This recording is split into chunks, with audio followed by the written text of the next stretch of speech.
Mikel Arteta, the Arsenal Football Club manager, decides to mock Chelsea Football Club, and I can't lie to you, I'm a little bit triggered. Furthermore, Caicedo comes out with comments after the game that, in my opinion, are ludicrous. I don't think he played in the same game we watched. And finally, we need to talk about what's happened with Cole Palmer, Dario Essugo getting signed to the club, and what it means for the midfield construction for Chelsea going forward. Because the reality is, in my opinion, we've got way too many options, but we have got good depth, and for next season, we shouldn't have any midfield problems and the rotation should be good. But before we get started, what I need from you guys is, if you support the channel and you enjoy the content I produce, hit the like button now. 1,000 likes goes a massive way. YouTube just goes, hey, they're liking the video. Let me show more people. And if you're new to the channel, subscribe. This is where you get regular content regarding football topics, and I talk about it in good detail. It's my opinion. You might agree, you might disagree, but you will be entertained. Let's get started. Chelsea Football Club were thoroughly beaten by Arsenal. I think I'm not exaggerating when I say it was embarrassing. Arsenal literally small boy Chelsea. They played us the way Jose Mourinho's teams used to play against Arsenal, the way we played under Carlo Ancelotti against Arsenal, and it was just very, very simple, right? We turn up, stay compact, and we'll get the result. Well, they did that for us. They turned up, they stayed compact, we made the mistakes, they went in front. It was never a competition. In the press conference after, Mr. Mikel Arteta sat there and said, Chelsea have the best attack in the league by a mile. I quote, Chelsea have the best attack in the league by a mile. How? I know what he's doing here. He's gaslighting. He is absolutely trying to mock us. He is trying to exaggerate the performance of his team by saying the best attack in the league showed up. Number one, Cole Palmer is one of our best players, right? He's in the attack. Jackson, Noni, and Sancho. That is our front four. That is not the best attack in the league. That attack is a top 4 level attack. That attack gets you, Cole Palmer gets you 18 goals with penalties, Jackson gets you 15 to 18, Noni gets you 10 in a good year, Sancho gets you 5. That can't be the best attack in the league, by a mile. He went on saying, oh, these metrics, picking up the ball in the circles, what they can do, what they can offer. It's all well and good, it's well and cute. We are a top 4 side. I've said this in the past, I'm going to reiterate it again. I'm not holding this team to the standards of a title winning side because I don't expect the title from this team because it's not realistic. You're setting them up to fail. This is a top 4 winning side. You can't be a top 4 winning side by having the best attack in the league. Let's be realistic here. He's gaslighting us. He's doing what Pep does to teams when he small boys them. When he sees us not as a threat, Pep compliments Chelsea. The minute Tuchel came to Chelsea, all those compliments stopped. Why? Because we were dunking on his head and he couldn't stand us.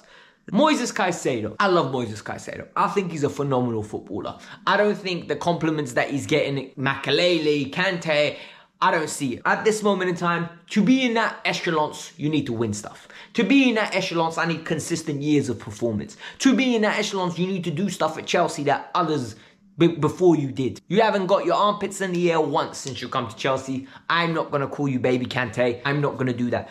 And comments what he said after the Arsenal game made me sick. Because he came out and said, we were the better team. What game did you watch? Like, we lost 1-0. He said we had control. What control did we have? I like realism. I don't like fake optimism. I don't like fake hyping. What I do, and when you come out with comments like, we had control and we were the better team, you're lying. You're either lying to yourselves in that dressing room or you're lying to the fans, which you don't need to do because the fans, in my opinion, we understand when things are going bad and when we need to back the team, and we understand where what we're getting told is a lie and you're telling us it's raining but you're really peeing on us. Don't do that. I don't like it.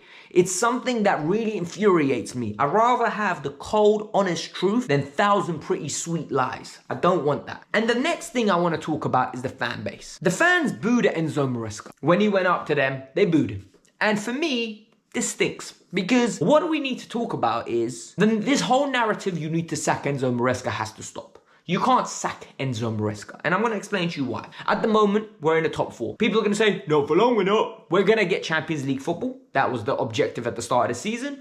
In my opinion, we are hitting it. The second thing, it's important, we're still in the Conference League and then we have the Club World Cup. We are in a position where this could still be a very good season. What we don't need to do now is overreact after every individual result. And that's what we're tending to do. This is the trend of the new football fan. Because after 19 games, we were second in the league. We got our Chelsea back. After that period, we've gone on a bad 10 period run, right? 10 games that have been bad. There's no two ways around. People all of a sudden want to sack the manager. And I want to ask you, what are you going to do if you sack the manager? Who do you bring in next? Who do you think would be the next manager after Graham Potter? After Potter, it was Pochettino. Then it was Enzo Maresca. They're not getting the names you want. They're not going to. So you need to accept who you might bring in next. For me, I think Maresca's a second-year coach. I think he's doing a very good job by his standards. And yes, his standards. Because what I keep getting shoved in my face when I talk to people, they say, Hansi Flick, first year at Barcelona, they're winning the league. Let me explain to you something. Hansi Flick, between the 11th of November till the 18th of January, in an 8-game spell, picked up 6 points from 24. 8 games, 6 points from 24. Maresca has done something similar across 10 games, right? Hansi Flick, by your logic, should be sacked. No, you can't sack managers because now he's turned the leaf and all of a sudden they're winning games and they're back to being top of the league. Now all of a sudden they went from being clearly winning the league by a mile to absolutely dropping to third place. Now they're back in contention to win the league. The reality is you can't decide to sack managers. The next one I always get told, Luis Enrique. Mr. Luis Enrique, for the whole of the first year, PSG fans hated him. He's boring, he's too methodical, no freedom for his players, he doesn't play a number 9, he thinks this is a very easy league, he only plays small, little players in midfield. What else do you want? They criticized him. November time, they almost went out of the Champions League. And what happened? They got through, they beat Liverpool. Now PSG is the project you want to be. PSG in this league would be in the same position Chelsea are. A lot of young players getting exposed because they're not consistent enough. In Liga, when you're playing Strasbourg, when you're playing Angers, when you're playing Toulouse, you're going to get easier games where your players don't need to play well and you're going to win. Sadly, that doesn't happen in the Premier League. You have a few of those games. And if you lose those games, that's shame on you. What we need to do is we need to back this manager. Until the end of the season, I've said this before, I'm going to reiterate this again on numerous occasions. We gave him the first 19 games to earn our faith. That's what I've always done. You earn my faith. Till the 19th game, show me something to buy into. I bought in. We were second. I'm like, this is the manager. You've got the next 19 games to make sure you close the job. Initial targets must be met. You need to make sure where you play. Next year, I'm listening to the Champions League anthem at Stamford Bridge. Make sure that happens. Let's see if that happens. If that happens, he keeps his job. If it doesn't happen, we need to understand why it didn't happen. And for me personally, if it doesn't happen, then you can say sack him. After the international break, we should have Noni back. We should have Jackson back. And hopefully Cole's scan goes well and he does not go away for international duty and just recovers and he's ready to go for Tottenham. That Thursday is a huge game. We've got 9 games, win 5 of them, win 6 of them. You are definitely playing Champions League football and you are all going to be excited about that potential.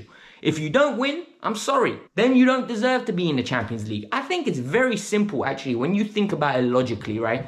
When you think about it, Chelsea need to do the bare minimum. You need to get to 65 points. And that's even me lowering the expectation that I wanted 70 this year.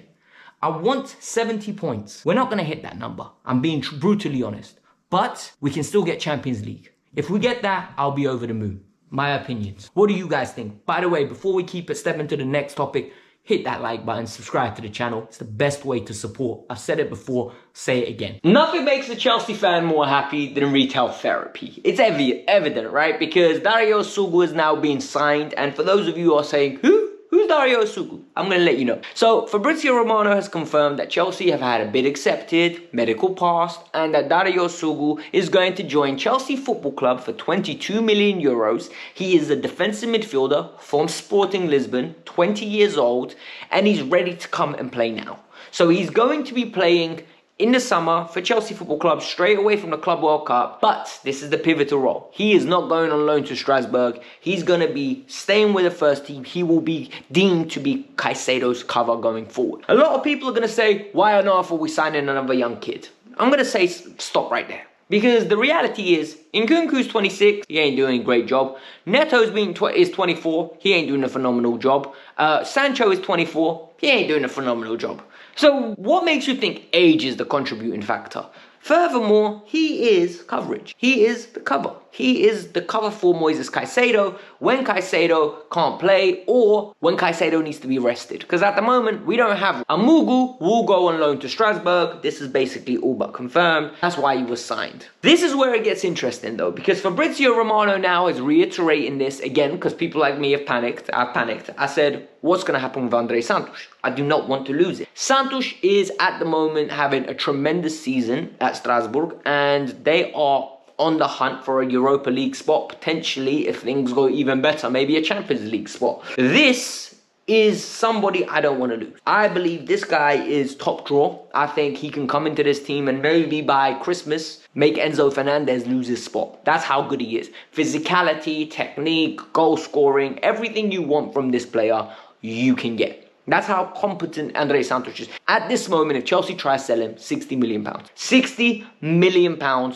they could easily generate if they try to sell it. Fabrizio is coming out and saying Chelsea are going to build their midfield around 5 players next year. Number 1, Enzo Fernandez, Moises Caicedo, Romeo Lavia, Andre Santos, and Dario Essugo. This is very well to say and it's nice to hear. However, I'll believe it when I see it. And I like that midfield because it's got combativeness, it's got dual winning ability, it's got technique on the ball. Dario Essugo isn't the best on the ball from what I've seen, but he can develop that side of his game and slowly become into a nicer mold of a Moises Caicedo. But all in all, I just think it's good business. Moving forward though, if Lavia stays fit, are we going to have enough minutes for the 5 of them between 2 positions? Big question. Who's going to miss out? That's going to be another question.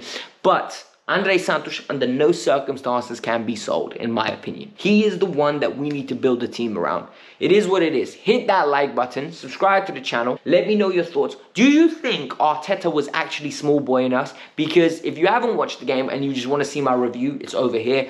I'm telling you now, I thought I was being very rational. A lot of people got annoyed at me. I don't know why. I'm just telling us what we need to hear, not what we want to hear.